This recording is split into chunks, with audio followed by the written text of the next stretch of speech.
Hearing the unchanging voice. The world around me felt like shifting sand. One moment, I'd be riding a wave of confidence, only for a small problem, a late bill, a sudden doubt, to crash over me and leave me shivering.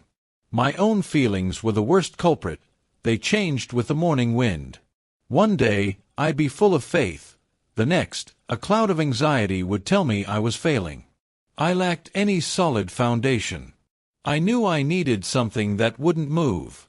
Then, I truly encountered the message that Jesus' voice is available, and it is unchanging because He is the living Word of God.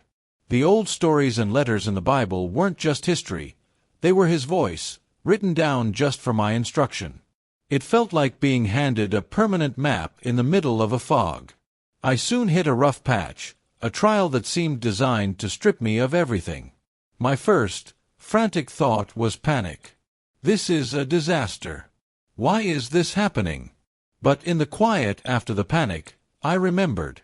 I had to humble myself and admit my thinking was too small.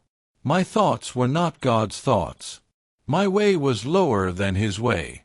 I looked at the trial, then at the Word. The Scriptures taught me to consider it all joy. Joy. Oh.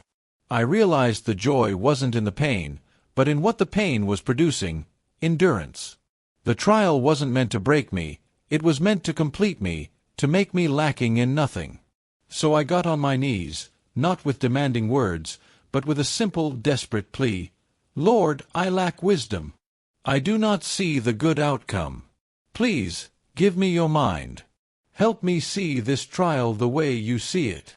And I asked in faith, refusing to doubt, refusing to be like the wave tossed by the wind. And the grace came, not as a booming voice, but as a calm, steady assurance that settled deep within me. The confusion lifted. I didn't get an immediate solution to my problem, but I received the wisdom to see its purpose. I realized I could endure because His Word guaranteed a good outcome. The very thing that was written long ago gave me hope. I wasn't lost. I was learning, being equipped, and being completed by the unshakable, loving voice of God.